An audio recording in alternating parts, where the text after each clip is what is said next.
तो समापन सत्र में हम सबकी सहभागिता हो, और क्योंकि सुबह से सब लोग नहीं अपनी बात रख पाए थे, और मुख्य रूप से जो 2-3 बातें जैसा मनीषा जी ने कहा, एक तो क्या टेक अवेज हैं, उसमें क्या क्या लगा, क्या बात महत्वपूर्ण लगी स्वयं के लिए, और फिर आगे के लिए अपनी कमिटमेंट क्या लगी। जो मुख्य रूप से राजीव जी ने अपेक्षाओं के रूप में रखा था, क्योंकि हम सब लोग यूनिवर्सिटी कॉलेजेस में इस सारे काम को ले जाने की जिम्मेदारी वाले लोग हैं, तो यूनिवर्सिटीज़ में इस तरीके से हमको लगता है कि जो अपेक्षा है कि आगे आने वाले दिनों में फैकल्टी डेवलपमेंट हो, वैल्यू एजुकेशन सेल्स बने, और अभी तक जो तय पहले से हो चुका है, जैसे यूजीसी की जो पहली बैठक हुई थी तो उसमें जो कार्यक्रम तय हुए हैं उसकी कुछ तिथियां बनी हैं, तो इस दृष्टि से आगे की क्या योजना लगती है उसकी शेयरिंग हम लोग कर सकते हैं, और इसके अतिरिक्त मन में कोई भी प्रश्न हो वो भी कर सकते हैं। तो ये वैसे तो सेशन योजना के रूप में 5:30 बजे तक, आवश्यकता लगेगी चर्चा की तो उसके बाद भी बैठ सकते हैं, लेकिन ऐसा जरूरी नहीं है कि 5:30 बजे तक जरूर खींचना ही है, तो उसको जल्दी भी कर सकते हैं। तो दोनों तरह की फ्लेक्सिबिलिटी इसमें है। तो मैं सबसे पहले निवेदन करूंगा दीक्षा जी से कि वो अपनी बात इस सत्र में रखें। आप तो कंक्लूडिंग रिमार्क्स के लिए आपके बाद अर्चना जी और फिर फारूक भाई लोग सर भोपाल से हैं, तो वो बाकी लोग भी। सर सबसे पहले तो फाइनेंस ही देता है, करना नहीं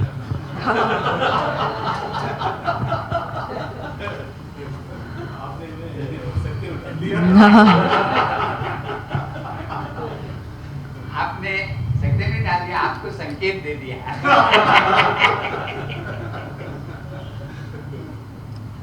सर सर्वप्रथम मैं एआईसीटी को धन्यवाद देना चाहूँगी जो उन्होंने हमारे लिए ये 1 दिवसीय यूजीसी ऑफिसर्स के लिए प्रोग्राम ऑर्गेनाइज़ किया, और आपकी पूरी team, Rajnish sir, Asthana sir, Charan sir, Narula ji जिनसे हम बीच बीच में कॉन्टैक्ट कर सकते हैं, Rajeev Kumar sir of course, हम लोग पहले भी मिले, और पूरा सेशन आज का बहुत अच्छा था। और की टेक अवे मेरे लिए, क्योंकि मैं इसको बहुत संक्षिप्त रखूँगी, आत्ममंथन, सेल्फ इंट्रोस्पेक्शन, और मैंने पता नहीं क्या शब्द लिखा था, मुझे याद नहीं आ रहा, सेल्फ डिस्कवरी आई थिंक, मतलब स्वयं को पहले देखना, अपने आप को देखना। अगर वो हम कर लें तो शायद बाकी सारी चीज़ों का समाधान अपने आप ही हो जाएगा, कोई समस्या होपफुली नहीं आनी चाहिए। तो दैट वाज अ की टेक अवे फॉर मी। और दूसरा जो था कि inculcation of human values and professional ethics in the existing curriculum of our universities and colleges. तो आप लोगों ने तो बहुत सारे डॉक्यूमेंट्स बनाए हैं और माइनर डिग्री कोर्सेज ऑफर हो रहे हैं। 40 यूनिवर्सिटीज़ ने भी आपने बताया कि ऑलरेडी अडॉप्ट कर लिया है। और पिछली मीटिंग में सर जैसे मैंने आप लोगों को बताया था कि मैडम का एक दीक्षारंभ वाला प्रोग्राम है, उसमें भी human values and professional ethics जो है इज़ अ मेजर, मतलब एक कंपोनेंट है। लाइफ स्किल्स का जो हमारा करिकुलम बना है उसमें भी इट्स अ मेजर कंपोनेंट। फिर गुरु दक्षता में भी है। और मूल्य प्रवाह जो हमारा मेजर डॉक्यूमेंट है human values and professional ethics, उसमें तो है ही। और उसके अलावा ग्लोबल सिटीजनशिप एजुकेशन का एक और 5th document as part of NEP implementation, वो भी हमने बनाया। उसमें भी इस पर हमने काफ़ी जीवन कौशल, लाइफ स्किल्स, जीवन कौशल, वही मैंने जिसका मेंशन किया। तो आई होप एंड आई, मतलब आज हमारे चेयरमैन सर ने भी बोला कि हमें इसे आगे ले जाना है, तो कैसे आप उसके साथ जुड़ के काम करेंगे। आज एक प्रेजेंटेशन सर ने किया था, मैं उसकी कॉपी लेना चाहूँगी सर से, असाना से, जो आपका था ना कि कैसे हम इसको कर सकते हैं, तो वो भी हम करेंगे। और बाकी आप लोगों से बात करके we will definitely take it forward. Thank you so much.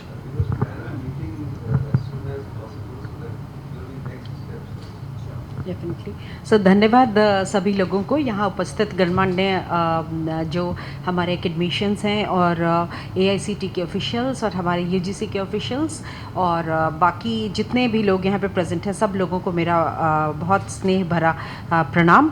और इसके बारे में हम ये कहना चाहते हैं कि मॉरल साइंस, जब हम छोटे थे, स्कूल में थे, तो मॉरल साइंस हम लोगों को पढ़ाया जाता था। तो इसकी शुरुआत तो हमारी स्कूल से ही हो गई थी और ये बहुत ही इम्पॉर्टेंट कंपोनेंट था हमारे एजुकेशन का, जिसमें हम लर्निंग बाय शेयरिंग करते थे। होम फॉर एजेड जाते थे, वहाँ पे उनको हम लोग दवा और उनसे बात करते थे, उनको आश्वासन देते थे। ये सब हमने बनारस में किया, जहाँ पे कि ये व्यवस्था काफ़ी है, ओल्ड एज होम और जो डाउन ट्रॉडन है उनके लिए काफ़ी कुछ करने का था। तो ये सारे वैल्यूज़ जो थे वो हमने तो स्कूल में सीखा, उसके बाद हमारे परिवार में भी ये सारी चीज़ें रहीं, हमारे पेरेंट्स ने भी सिखाया और इसको भी आगे बढ़ाया, और आज इसको चरितार्थ करना सब लोगों के सामने मुझे बहुत अच्छा लग रहा है। And I must say that I have no words after attending this glorious seminar, and I must thank our chairman, AICT chairman, member secretary AICT, our secretary, our financial advisor, and all our colleagues who have come, who have spared their time, और सब लोग बहुत enjoy किए हैं। और इससे हम यही इसको समझ में जो मेरे आ रहा है कि जो हम जानते हैं, जो ऑलरेडी जो हम कर चुके हैं, उसको कैसे हम सोसाइटी में लाएंगे। तो ऑलवेज हमारे यहाँ जो हमें शिक्षा मिली है वो ये है कि पायलट प्लांट को कैसे ले जाओगे outside, and then in the society how it comes out and how it will blossom into a big fruit, and then it will give a good fragrance in the society. So this is human values is such a subject which has to give fragrance in the society, and we all are now bound with our own decisions and also our own understanding, and we have to come out with different curriculum. वो तो होगा ही होगा, लेकिन इसको एक personal level पे एक personal touch देते हुए, और इसको अपने वैल्यूज़ जो हमारे सारे अतिथि गण जिन लोगों ने बोला है आज, उन लोगों के अपने जो उनकी जो महक है उससे इसको और आगे बढ़ाना है और इसको बहुत आगे ले जाना है, और इसको हमेशा एक क्रमबद्ध तरीके में इसका वर्क प्लान बना के और इसको आगे की तरफ ले जाना। हमारे की टेक अवेज तो वही है कि जो हम पढ़ते थे उसको आज मैंने देखा, और जो हम आप लोगों के बीच में आए तो हमको लगा कि अरे इसको हम और आगे कैसे ले जाएं। तो I have my vision, I have my dreams, and I think कि those will come true. So I'm very happy. That is the takeaway. That is the biggest takeaway for me, and I'm really obliged to all the talkers over here who's given a very good insight into the system. Thank you so much, and I'm really happy. Thank you so much. दो programmes के बारे में जी, हमारा 2 programmes इन लोगों ने human values के लिए आदरणीय चेयरमैन सर से बात करी थी। एक था कि HRDCs में, क्योंकि वहाँ पे ओरिएंटेशन और जो रिफ्रेशर प्रोग्राम्स होते हैं वो फैकल्टी को मिलता है, तो उसके लिए हम लोगों ने डेट ले लिया, फाइल भेज के। वो 7 तारीख को होगा, ऑनलाइन प्रोग्राम होगा 66 HRDCs डायरेक्टर्स के लिए। और अगर हमारे और भी लोग जुड़ना चाहेंगे तो QR कोड भी रहेगा, तो उसके थ्रू हम इन लोगों की अगर इच्छा होगी, हमारे UGC के भी ऑफिसर्स, ये लोग बहुत अच्छा लगा इन लोगों को प्रोग्राम, तो we'll do that also. And another one is about vice chancellors, with the vice chancellors, तो वो भी डॉक्टर गोपू कुमार कह रहे थे कि इस हफ्ते के बाद वाले हफ्ते के लिए उसको भी डाला जाएगा। तो अगले हफ्ते में 7 तारीख को फिर एक प्रोग्राम है, उसके बाद वाइस चांसलर्स का प्रोग्राम है जो UGC की तरफ से होगा। Thank you so much sir. सबकी जानकारी उनको अपनी प्रमोशन के लिए भी वो जो रिफ्रेशर प्रोग्राम और ओरिएंटेशन प्रोग्राम करना आवश्यक होता है, तो उसके माध्यम से इस विषय को फैकल्टी तक ले जाना, तो ये UGC का एक बड़ा इनिशिएटिव है। फारूक भाई आप बताइए फिर बाकी। जी सर, मैं बहुत कम वक्त लूँगा। मैं फर्रुख IAC भोपाल से हूँ। इस कॉलेज की एक विशेषता ये है कि ये है तो कॉलेज, लेकिन आता स्कूल एजुकेशन के अंडर में है। तो हम जुड़े हुए हैं, स्कूल एजुकेशन के लोग हैं और कॉलेजिएट से जुड़े हुए हैं। और मुझे 28 साल से ज़्यादा हो गए इस कॉलेज में। बिलीव मी, मैंने बहुत चेंजेस देखे हैं, बहुत से इनोवेशंस देखे हैं। कभी ABL कोई मेथोडोलॉजी आ गई, कभी एक्टिव लर्निंग मेथोडोलॉजी आ गई, कंस्ट्रक्टिविस्टिक अप्रोच आ गई। तो ये सारी हमारे यहाँ से एक्सपेरिमेंट के तौर पे चलती रहती हैं, इनोवेशन कहलाती हैं। और believe me, I have been immune to all these things, कि सब कुछ देख लिया है, हर तरह से उलट पुलट होते हुए देखा है। बड़े जोश से जाते थे और फिर वो वहाँ जाके आगे जाके वो बहुत ज़्यादा दिन चलती नहीं थी। तो जब हमारे यहाँ पहला प्रोग्राम हुआ, हमने सिर्फ 2 प्रोग्राम अटेंड किए थे। पहला प्रोग्राम हुआ तो वो ऑनलाइन कम ऑफलाइन प्रोग्राम था। ऑनलाइन कम ऑफलाइन का मतलब ये हुआ कि जो हम लोगों के स्टूडेंट और फैकल्टीज़ थी, हमारे यहाँ B.Ed और M.Ed 2 प्रोग्राम चलते हैं। तो तो वो तो कॉलेज में रेगुलर स्टूडेंट्स की तरह बैठे थे, ईयरफोन लगाए हुए अपने मोबाइल में, और जो प्रोग्राम कंडक्ट हो रहा था वो कहीं रिमोट जगह से हो रहा था, और वही कि एक और नया प्रोग्राम आ गया है ये UHV के नाम से, कुछ दिन की बात है, हो जाएगा भाई जितने दिन का प्रोग्राम है। तो यकीन मानिएगा मेरी वाइफ भी मेरे साथ में है, तो मैं थोड़ा सा टेक्निकल काम में इधर उधर घूमता रहता था, तो वो कहीं से कुछ बात पता चल गई, किसी कमरे से आवाज़ प्रॉपर नहीं आ रही, एको आ रही है, ये चीज़ें देखता रहता था। पहला दिन ऐसा गुजर गया, दूसरे दिन जो कान में कुछ और बातें चली तो कुछ अंदर से चेंज आया। वाइफ तो सुनती थी, घर आके बात करते थे, तुमने ये क्यों मिस कर दिया, तुमने वो क्यों मिस कर दिया। फिर ये हुआ कि घूमूंगा भी तो ईयरफोन लगा रहेगा कि मैं भी बाहर नहीं बैठा हूँ। यकीन मानिए सर, दो तरह के चेंजेस मैंने देखे, एक तो मेरा पर्सनल और एक मेरे टीचर एजुकेशन लेवल का। मेरे कॉलेज की एक विशेषता और है, आधे स्टूडेंट्स वहाँ वो स्कूल टीचर्स हैं जो गवर्नमेंट स्कूल्स में पढ़ा रहे हैं और सर्विस में फुल पे हमारे यहाँ आते हैं, जो बीएड या एमएड नहीं किए हुए, और 50% फ्रेशर्स आते हैं। और फ्रेशर्स में भी मध्य प्रदेश के हम 5 ज़िलों के प्लस 15 बच्चे अंडमान के। तो आप ये समझ लीजिएगा कि काफ़ी ज़्यादा हेट्रोजीनियस हमारी वो है। अब मामला ये हुआ कि जब ये प्रोग्राम शुरू हुआ तो इतने सारे तरह के लोग, तीसरे दिन से जो चेंजेस शुरू हुए वो अब मैं आपको किस तरह से बताऊं कि अगर मैं खासतौर से उन लोगों से जिन्होंने अभी तक ये मीटिंग अटेंड नहीं की उनसे मुखातिब हूं। आप किसी ने आम नहीं खाया हो तो आप उसको एक्सप्लेन करके बता दीजिए आम का मजा। आप कितने ही चाहें एक्सप्लेन करना है, मीठा होता है तो बोलेंगे गुलाब जामुन भी मीठी होती है, आप एक्सप्लेन नहीं कर सकते जब तक वो आम नहीं खाएगा। तो मैं जो एक बड़ा इम्यून आदमी था, मैंने जब वो आम खाया और जब उसको उसका मजा पता चला तभी मुझे पता चला कि UHV क्या है। एक छोटा सा एग्जाम्पल, सब पर्यायवाची हम लोग पढ़ाते हैं, चलते चले आ रहे हैं, ममता और वात्सल्य, क्या फर्क है दोनों में? बस बोर्ड पे लिख दिया ममता और इक्वल टू वात्सल्य, लेकिन UHV में पता चला कि ममता क्या है और वात्सल्य क्या है। ये पता चला कि कौन किस स्टेज का है, कौन किस स्टेज का है। तो ये कुछ ऐसी अनुभूतियां जो वहाँ हुई बच्चों में, जिनको हम बच्चे कहेंगे, हालांकि वो कुछ तो 50 इयर्स के आसपास के भी टीचर्स हैं हमारे यहाँ, उनमें भी वो बात आ गई। तो टीचर एजुकेशन में आप लोगों से रिक्वेस्ट करूंगा कि जब भी आप टेक ओवर करें तो टीचर एजुकेशन वाले जो कॉलेजेस हैं उनको प्रायोरिटी दे दीजिए, क्योंकि उनके पास हैं आगे जाके पढ़ाने वाले बच्चे। और एक बात और जो है वो ये है कि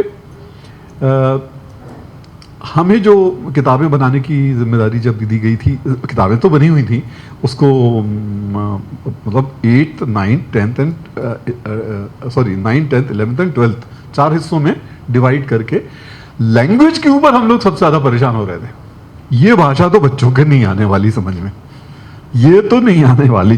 तो आप लोगों ने इसकी तरफ से आया कि भाई जो नहीं आने वाली आपको उसको सरल कर दीजिए, आसान कर दीजिए।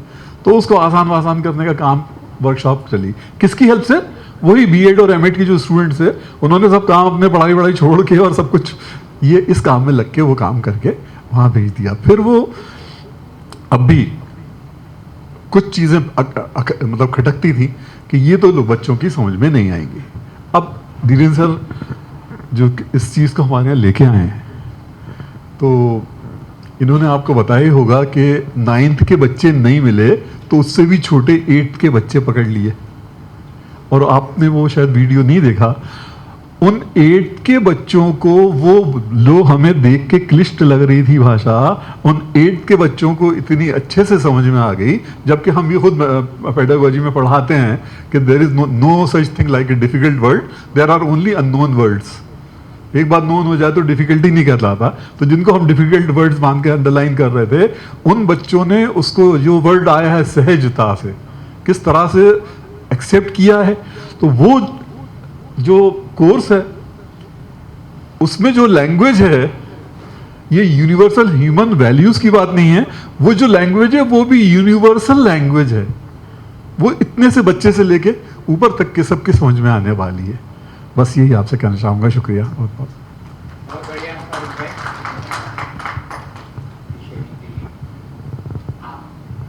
थोड़ा परिचय भी अपना मैं क्षमा चाहता हूँ। हाँ जी, हाँ जी। मैं sir doctor Dinesh Chand, education officer, UGC NET bureau में आजकल कार्यरत हूँ।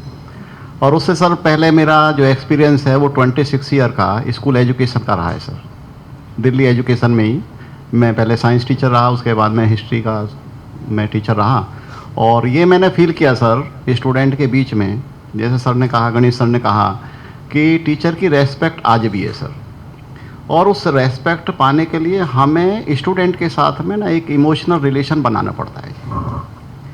जब तक टीचर अपना ड्यूटी पूरी तरह से नहीं करेगा और स्टूडेंट को ये पता चल जाए कि हाँ ये जो मेरे टीचर हैं ये मेरे हितैषी हैं, तो निश्चित रूप से कहते हैं नहीं कि भाई एक टीचर का वो चरण स्पर्श करता है, दूसरे से नमस्ते भी नहीं करता।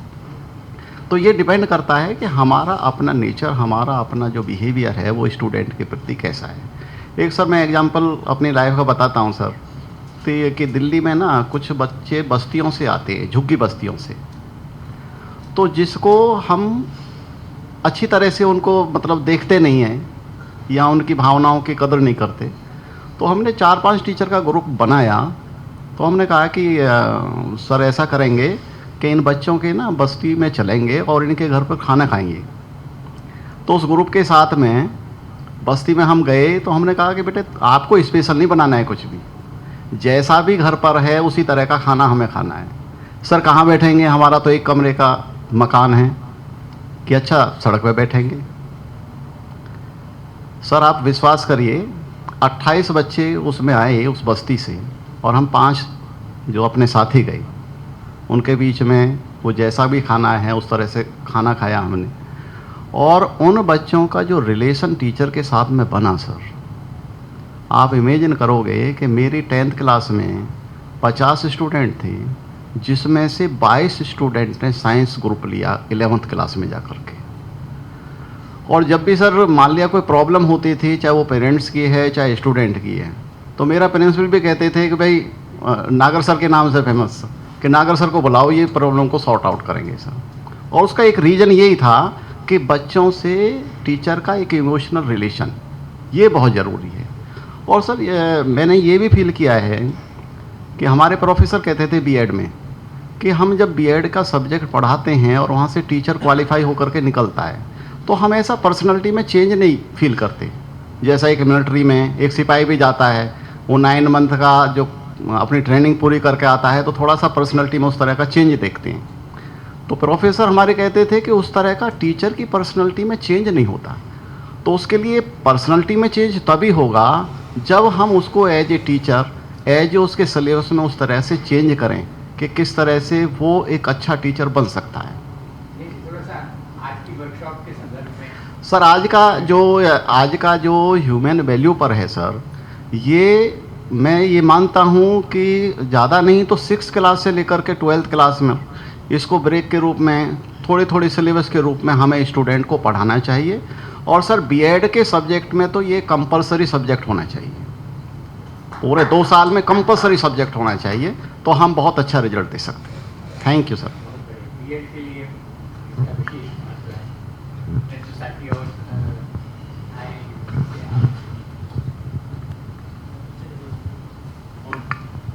सभी को नमस्कार। आज की एक दिवसीय जी, मैं Amit Verma, education officer UGC. आज की वर्कशॉप जितना हम लोगों के लिए कौतूहल भरी थी शुरुआती दौर में, धीरे धीरे जैसे जैसे चरण आते गए, हम उन सारी चीज़ों को भले ही किसी न किसी रूप में जानते हों, पढ़ाई के दौरान या दैनिक जीवन जीते हुए हमने चीज़ों को समझा हो, जाना हो, लेकिन जितना बखूबी और बारीकी से उन चीज़ों पर न सिर्फ प्रकाश डाला गया, उनकी महत्ता को परिवार के संदर्भ में, खुद अपने संदर्भ में और समाज और वैश्विक जगत के संदर्भ में समझने का जो मौका मिला, AICT की पूरी टीम और इसके ये जो पूरी यूनिवर्सल ह्यूमन वैल्यूज़ की जो पूरी टीम है, उसकी पूरी टीम को हम UGC परिवार की ओर से बहुत बहुत धन्यवाद देना चाहते हैं। सर 2-3 बातें जो मैं यहाँ पर साझा करना चाहता हूँ। एक तो ये कि जो बात हो रही थी वैल्यू एजुकेशन को हमें अपने टीचर एजुकेशन के खासकर प्रोग्राम में शामिल किया जाना चाहिए। तो अभी तक मेरी अपनी निजी जानकारी के अनुसार वैल्यू एजुकेशन एमएड लेवल पे एमए एजुकेशन में एक ऑप्शनल पेपर के तौर पर है। मुझे लगता है इन सारी चीज़ों चर्चाओं के बाद, जैसा कि इन्होंने बीएड लेवल पे कहा, तो ये किसी भी लेवल पे, चाहे वो डीएलएड का लेवल हो, चाहे वो बीएड का लेवल हो, ऑप्शनल से उसको कंपलसरी बनाया जाए तो एक बेहतर होगा। क्योंकि टीचर सिर्फ समाज के लिए बच्चों को नहीं गढ़ता है, एक उसका बहुआयामी व्यक्तित्व होता है जो कि हम सभी ने अच्छी तरीके से समझते हैं। और उस व्यवसाय में अगर वैल्यू एजुकेशन को दिया जाएगा तो न सिर्फ हमारे परिवार में बच्चा शुरुआत से ही अपने पेरेंट्स की बात से भी ज़्यादा वजूद अपने टीचर्स की बात को देता है। ये मनोवैज्ञानिक और व्यवहारिक बात है। निजी तौर पे हमें 2-3 चीज़ें बहुत अच्छी लगी इस वर्कशॉप से। जो सोच समझ वैल्यूज़ के बारे में माना यह जाता है कि वैल्यूज, जो जैसा कि सर ने कहा भी, वैल्यूज आर नॉट टाट बट काट, वैल्यूज आर काट। पढ़ाए नहीं जाते, इन्हें सीखे समझा जा सकता है, अमल में लाया जा सकता है, पढ़ाने की चीज़ नहीं है। तो सर थोड़ा सा विरोधाभास लगता है कि ठीक है, बहुत सारे करिकुलम बने, हमने किसी न किसी रूप में, चाहे वो नैतिक शिक्षा के तौर पर शुरुआती कक्षाओं में हो, एनसीईआरटी की बुक्स से लेकर स्टेट बोर्ड की बहुत सारी बुक्स में हमें दिखने को प्रतिबिंबित होती चीज़ें मिलेंगी, लेकिन शायद व्यवहार में वो इसलिए नहीं आ पाया। शायद जो बातें आप लोगों ने यहाँ पर हम लोगों को मार्गदर्शन के तौर पर बताई कि हमारे मूल भारतीय समाज की थाती से मनी सेंटर्ड या इकोनॉमी जो थी, हमने पैसे को ज़्यादा वरीयता दी बजाय कि मूल्यों की। तो एक बार पुनः राष्ट्रीय शिक्षा नीति ने भारतीय संस्कृति और धरोहर को शामिल करते हुए जिस परिकल्पना की बात की है, उस सब को लेकर आपकी पूरी टीम ने एक गुलदस्ता सा सजाया हुआ है। और उन बातों को हर लेवल पर, चाहे वो एलिमेंट्री लेवल पर हो, चाहे वो सेकेंडरी लेवल पर हो, चाहे वो हायर एजुकेशन के लेवल पर हो, ले जाने का काम किया है। तो इसमें न सिर्फ हमें अपने स्वयं के बारे में, बल्कि परिवार, सर का लेक्चर, भानु प्रताप सर का लेक्चर परिवार और समाज को लेकर बड़ी अच्छी तरीके से बहुत ही साधारण सी बातों को बहुत ही गहराई तक सोचने को मजबूर करता है। वो ऐसी बातें रेखांकित करता है, अगर हम जरा सा भी उसकी गहनता में जाकर विचार मंथन करें तो निश्चित रूप से उनके दूरगामी परिणाम दिखाई पड़ेंगे। और अंत में व्यावसायिक उत्कृष्टता के लिए भी हमें बहुत कुछ सीखने को मिला। चाहे हम किसी भी व्यवसाय में हों, जिस भी डेस्क या सीट का काम कर रहे हों, हमें अपने साथियों के साथ हमें अपनी मंतव्य को इंटेंशन वर्सेज जो कॉम्पिटेंस का पहलू था, जो परिकल्पना थी, जो संप्रत्यय सर ने बखूबी समझाया, तो वो सारी चीज़ें मिलकर हमें लगता है कि ऐसी वर्कशॉप होती रहनी चाहिए। सर एक अनुरोध रहेगा इसकी पूरी टीम से कि जो भी पीपीटीज हुए हैं तो हम लोगों की मेल पे साझा किए जाएं, और भविष्य में होने वाले जो भी अच्छे प्रोग्राम हैं, जितना भी हमें ऑफिस से अपनी परमिशन मिलेगी या जैसे भी ऑनलाइन ऑफलाइन मोड में हम लोग कर सकेंगे तो जुड़ाव रखना पसंद करेंगे। हमारे सारे साथियों की तरफ से एक बार पुनः आईसीटी की टीम को और पूरी इस टीम को जिसने एक वर्कशॉप कराई, न सिर्फ वर्कशॉप कराई आईसीटी पाठ्यक्रम की तो में लागू करने के लिए इस एक अच्छी सोच को असली जामा पहनाया, पूरी टीम को बहुत बहुत धन्यवाद। धन्यवाद। अभी जो चर्चा टीचर एजुकेशन और बीएड के संदर्भ में हो रही है, मुझे ये ध्यान में आता है कि यूजीसी के जिसमें जो यूजीसी नेट करके जो परीक्षा रहती है, कॉलेज टीचर्स की एलिजिबिलिटी वाला भी जो विषय है, तो प्रोफेसर आर गौड़, जो जिनका नाम आज सुबह जिनको स्मरण किया गया, उनके प्रयास से सिविल सर्विसेज के एग्ज़ाम में एक पेपर वैल्यू एजुकेशन का जोड़ा गया था, और उसके कारण से उसकी तैयारी, सिविल सर्विसेज की तैयारी करने वाले लोगों के लिए भी ये विषय जो है ये महत्वपूर्ण बना, उसका कंपोनेंट भी उसमें था। ऐसे ही किसी समय पर आगे विषय जब बढ़ेगा तो यूजीसी नेट का जो विषय है उसमें एक कंपोनेंट के तौर पर भी इसको सोचा जा सकता है। तो ये जब बीएड की चर्चा हो रही थी तो मुझे लगा कि कॉलेज टीचर्स के कॉन्टेक्स्ट में भी इसकी बात हो सकती है। सबको प्रणाम सर, मेरा नाम किशोर कुमार है और मैं यूजीसी में शिक्षा अधिकारी के रूप में अपनी सेवाएं देने का सौभाग्य प्राप्त है। और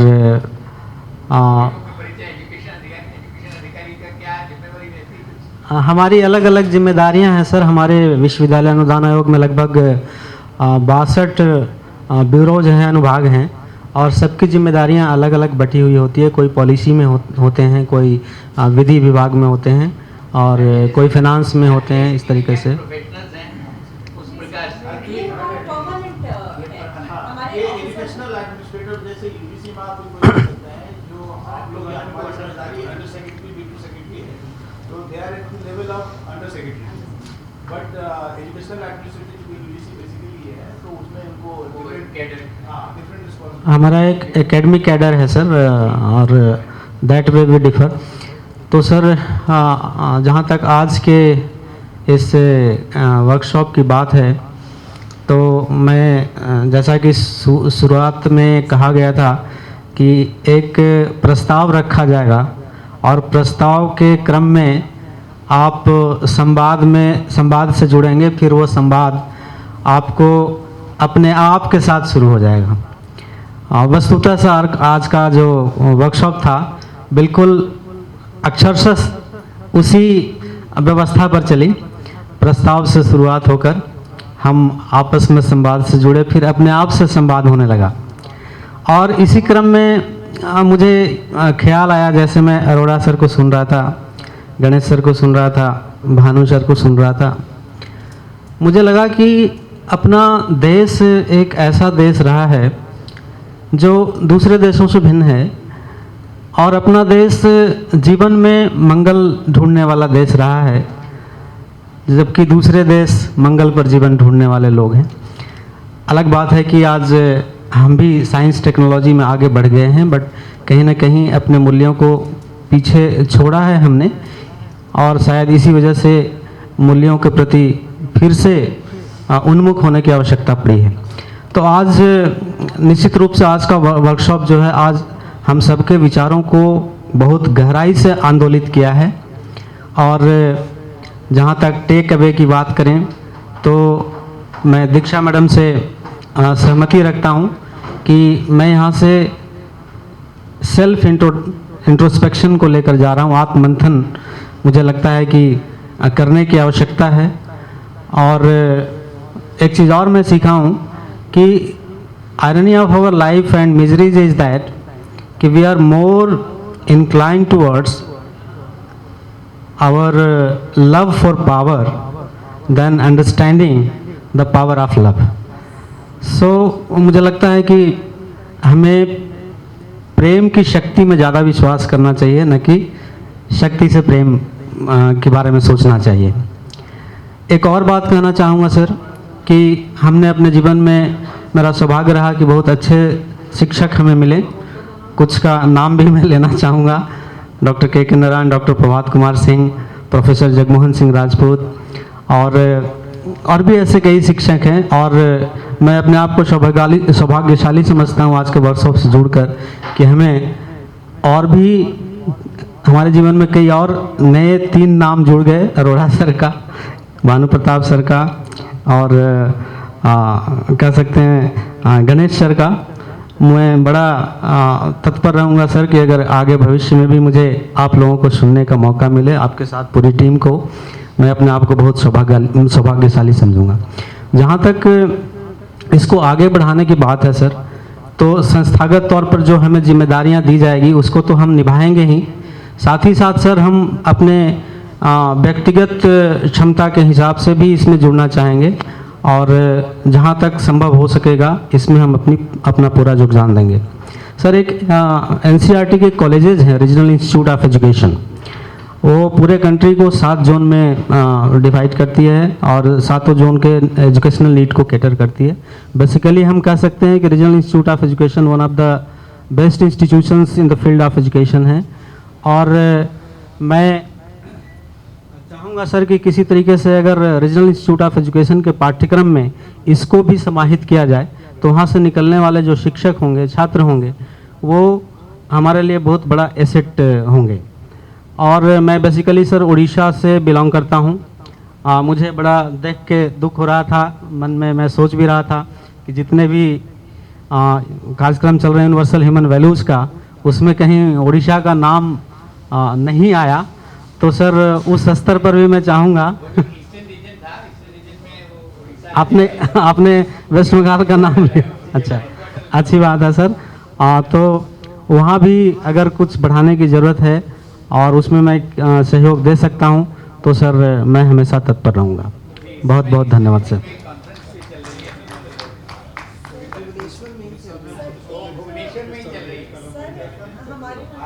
बड़ा सौभाग्य है सर।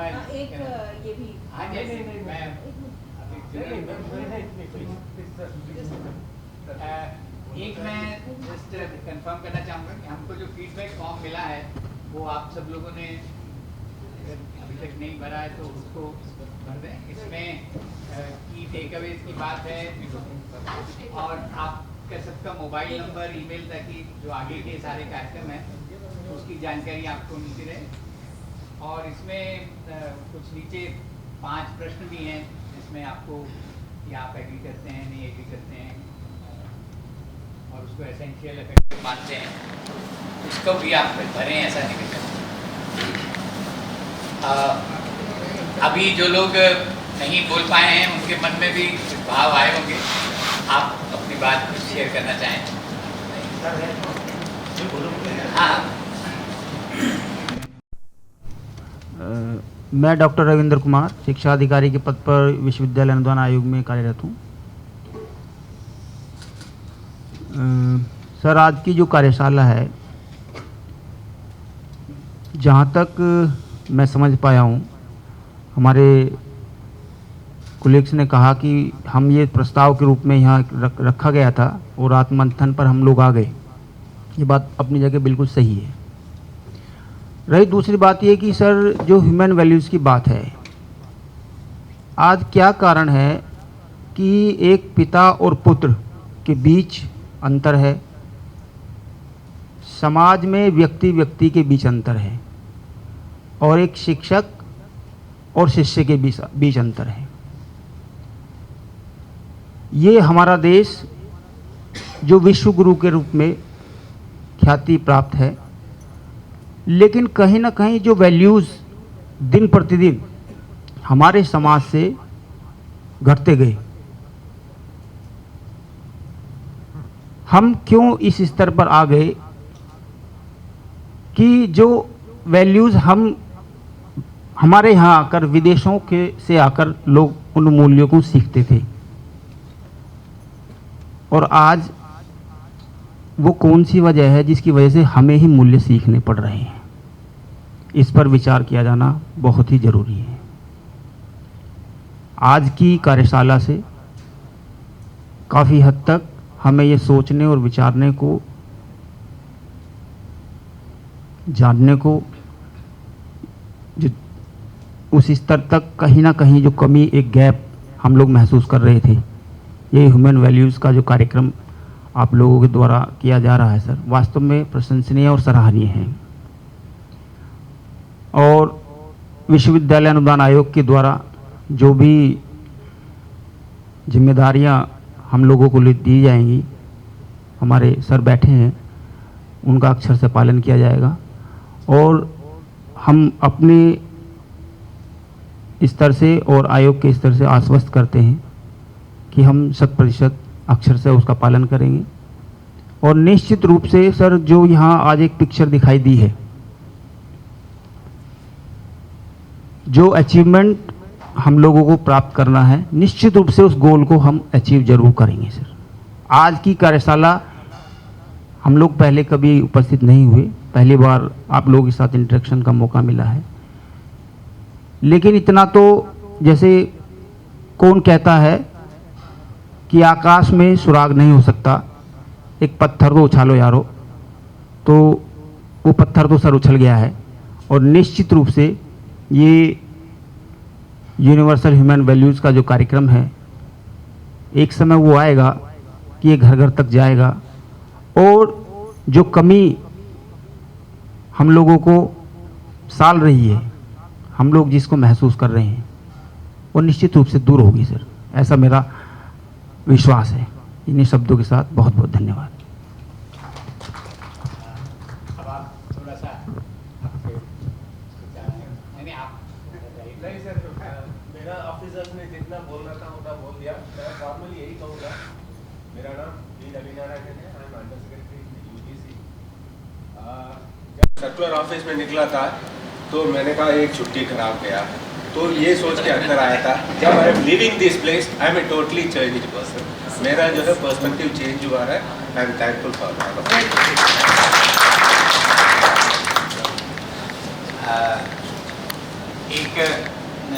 मैं ठाकुर साहब से निवेदन करूं इससे पहले एक बात और किन्हीं को कुछ जोड़ने का, बाकी सब लोग तो पुराने जुड़े हुए।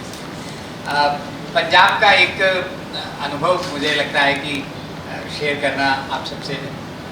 ये जो काम है इसको करते हुए रास्ते में कई प्रकार की कठिनाइयाँ भी आती हैं और वो बड़े ही अनफोर्सीन सर्कमस्टांसेस ऐसी भी घटनाएं आ सकती है।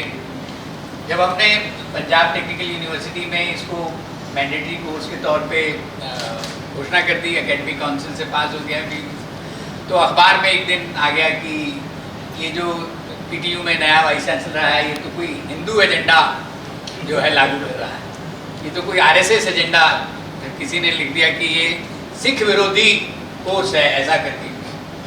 तो ऐसा सोच भी नहीं सकते थे कि ये ऐसी भी कोई बात हो सकती है। तो फिर हम लोगों ने प्रयासपूर्वक और संयोग से जो बोर्ड ऑफ स्टडीज़ थी उसमें हमारे जो सीनियर प्रोफेसर थे, इंजीनियरिंग कॉलेज के प्रिंसिपल से, वो स्वयं भी सिख थे, और हमने उस पुस्तक का पंजाबी में भी अनुवाद किया और हमारी शिकायतें जो हैं वो गुरुद्वारा प्रबंधक कमेटी को गई और उस प्रकार से फिर हमने वो पुस्तकें, उनका पंजाबी अनुवाद, उसका पूरा सिलेबस, उसका करिकुलम पंजाब सरकार को भेजा। प्रकाश सिंह बादल जी उस समय पर मुख्यमंत्री थे और हमने उन विद्वानों की सूची भी भेजी कि जिन्होंने उसको। तो उसके बाद चीफ मिनिस्टर ऑफिस से तो किसी प्रकार का कोई उत्तर नहीं आया और वो किसी प्रकार की कोई बात होनी भी नहीं थी क्योंकि झूठ।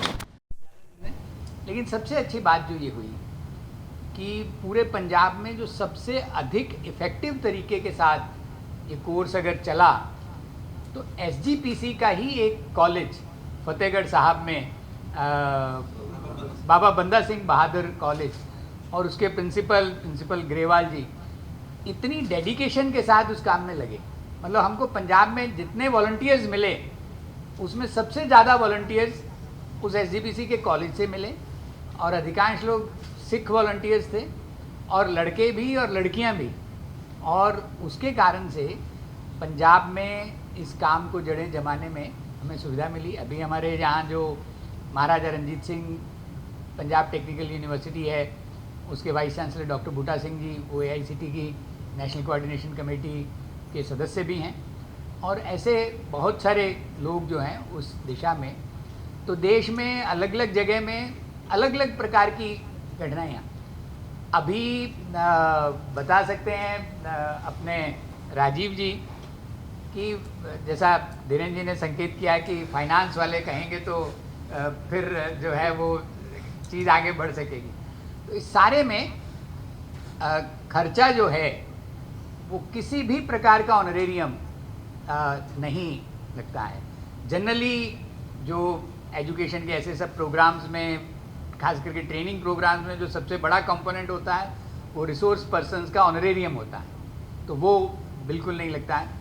पहले ट्रैवल एक्सपेंसेस होते थे ज़्यादा क्योंकि रिसोर्स पर्सन्स कम थे, ज़्यादा दूर जाते थे, और जब ये ऑनलाइन प्रोग्राम होना शुरू हुआ तो वो भी खर्च नहीं हुआ। और अब रिसोर्स पर्सन्स इतने ज़्यादा हो गए हैं कि उनके ट्रैवल एक्सपेंसेस भी कम हो गए हैं।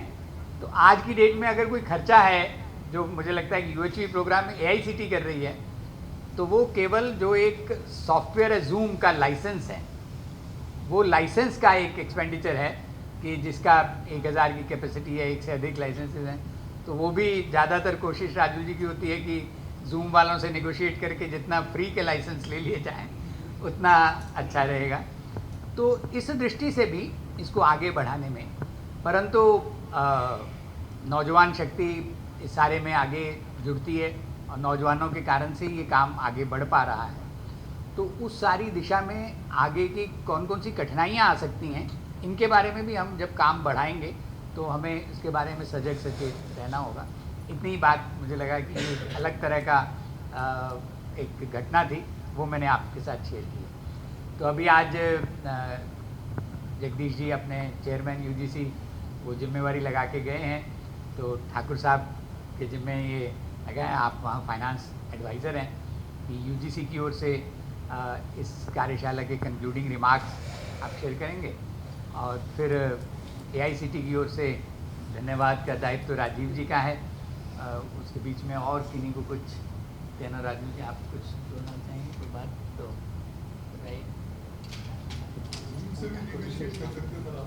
हैं जी, जैसे एनएमई आईसीटी स्कीम दिलवा दी थी कॉलेजेस को, Zoom से भी नेगोशिएट किया जाता है। अब तो आपके हाथ में लाइसेंस भी सस्ते में मिल जाए। वो हमारी जो नेगोशिएशन पावर थी वो तो बताया कि 12% दी है, 12% दी है, इनकी हमको तो सिर्फ ये कहना है कि समाज का काम जो है ना, वो तो समाज को ही करना होगा, वो और कोई नहीं कर सकता है।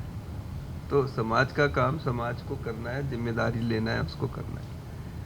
लेकिन व्यवस्था जो है, जो गवर्नमेंट है या जो ऑर्गेनाइजेशंस हैं एआईसीटी जैसे, वो जजमान का काम कर सकते हैं, और इतनी अच्छी तरह से जजमान का काम किया है कि उनको बहुत बहुत धन्यवाद। हमारे जो रिसोर्स पर्सन ये पुरोहित हैं, और एआईसीटी जो है वो यजमान है, और यूजीसी नया यजमान।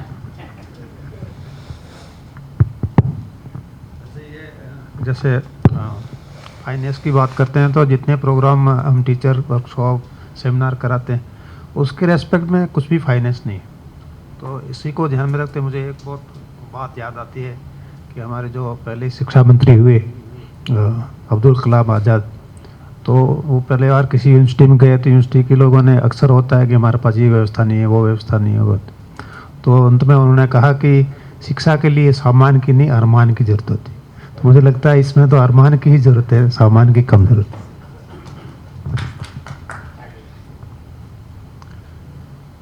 उपस्थित सभी साथीगण और जितने भी हमारे वक्तागण रहे हैं, उनका मैं हृदय से आभार व्यक्त करता हूं। और जैसा अभी हमारे साथी रवि ने बताया कि कल जब हमें सूचना दी गई कि एक ये वर्कशॉप है, तो मुझे भी जो पहली अनुभूति आई कि यार एक सैटरडे जो है वो ख़राब हुआ। और मैं हकीकत में बताऊं, मैंने सेक्रेटरी साहब को बताया कि कल बहुत सारे सैलरी एंड पेंशन जाने वाले हैं, जो फंड लेट आया है, तो मैं तो दफ्तर ही आना श्रेयस्कर समझूंगा। तो उन्होंने कहा कि देख लीजिए, बस शाम में हमारी ये वीकली मीटिंग कल थी जो हमारे चेयरमैन साहब लेते हैं, तो उन्होंने पहली बात शुरुआत की कि कल जो यूएचबी का वर्कशॉप है तो उसमें सभी को आना है। तो फिर हमने दोबारा सोचा ही नहीं। और मैं बता सकता हूँ कि ये जो इस तरह का वर्कशॉप है एटलीस्ट एक दिन का, तो आप जो पाठ्यक्रम में जहाँ सम्मिलित कर रहे हैं वो सारे लोग आप एकेडमिशियंस हैं, ज़रूर करें। लेकिन ये हर एक दफ्तर और जहाँ, जैसे हमारे चारण सर ने कहा कि जहाँ जहाँ से दिक्कतें आई, तो परिवार में या प्रिंसिपल या सब, ये सबके लिए मुझे लगता है कि ये उपलब्ध होनी चाहिए। और इसका वर्कशॉप नहीं नाम रख के, जो उन्होंने हमारे साथी ने कहा, ये आनंद उत्सव रखना चाहिए इसका। क्योंकि वर्कशॉप एक जो एक आध दिन का ये होता है, तो एक पता नहीं, वर्कशॉप एक बड़ा मैकेनिकल एक दिमाग में फीलिंग आती है। तो उसका संभव हो तो ये, तो मैं अपना एक्सपीरियंस ये बता रहा हूँ कि मैं वाकई जो आया था और जा रहा हूँ आनंद उत्सव मनाते हुए। तो ये, और जो मैंने जो पर्सनली, क्योंकि बहुत कुछ हमें लगता है कि शायद जो हमारे चारण सर ने कहा था, वो जो कहे थे कि हमें अब ये बताया जाएगा कि हम कैसे इस चीज़ को हमारे लिए कि किस तरह से उपयोगी है। तो बहुत कुछ हम जानते रहते हैं, लेकिन उसके बावजूद जो आज का ये जो वर्कशॉप था, वो बताता है किस तरह से स्ट्रक्चर्ड वे में उन्हीं चीज़ों को अधिक सुगम ढंग से हम कर सकते हैं। जैसे कहावत है कि जो successful people don't do different things, they do things differently.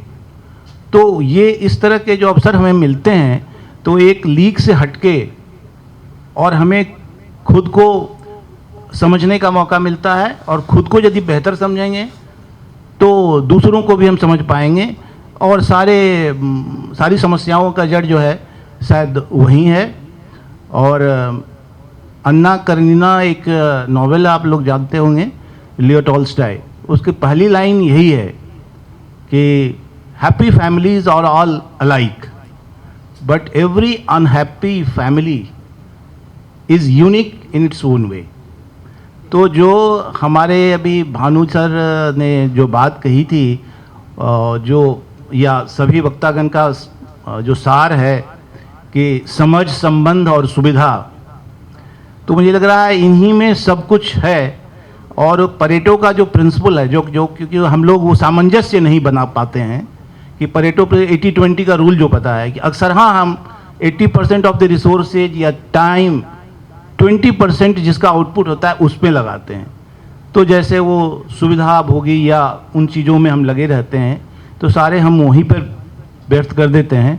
तो उसको यदि हम ठीक से सामंजस्य करें तो आज के इस वर्कशॉप या जो UHV की का प्रोग्राम है और जिस तरीके से उसको ले जाया जा रहा है, तो मुझे लग रहा है ये बहुत ही सार्थक होगा और बहुत ही उपयोगी है। और हमारे चेयरमैन ने जिस तरह से आज अभी बताया भी है कि 88% तो टारगेट ग्रुप हमारे यहाँ है, और ये बहुत सही बात है कि इसमें खर्च बहुत कम है। और यदि इसमें कुछ खर्च हो भी तो ज़रूर करना चाहिए कि यही खर्चा, क्योंकि मैं बता रहा हूँ कि मेरा 14,000 करोड़ का बजट है एनुअल, और मैं उतना संपन्न नहीं फील कर रहा हूँ।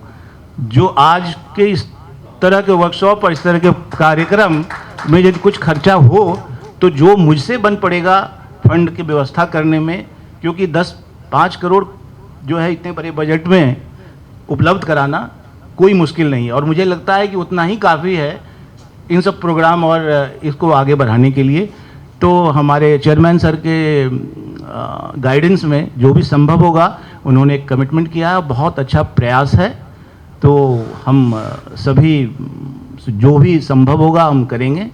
और जो शायद हमारे गौर साहब का स्मरण जो किया, तो अंत में यही कहूँगा कि मैं तो अकेला चला था 92 मंजिल, लोग मिलते गए, कारवां बनता गया। तो हम यहाँ पहुँचे हैं और बहुत आगे जाएंगे। और मैं एक फाइनेंस में यहाँ डेपुटेशन पे 6ठा साल मेरा है, बट मैं बहुत अच्छा लग रहा है आप लोगों से ये नई नई चीज़ें जानकर समझकर। तो मैं बहुत एनरिचिंग एक्सपीरियंस हुआ है, और आज एक दिन में तो बहुत ही ज़्यादा है। मुझे लग रहा है 5-6 साल में ऐसा अवसर नहीं आया था जो आज मैंने अनुभव किया है। आप सबों का बहुत बहुत आभार और बहुत बहुत शुभकामनाएं। धन्यवाद।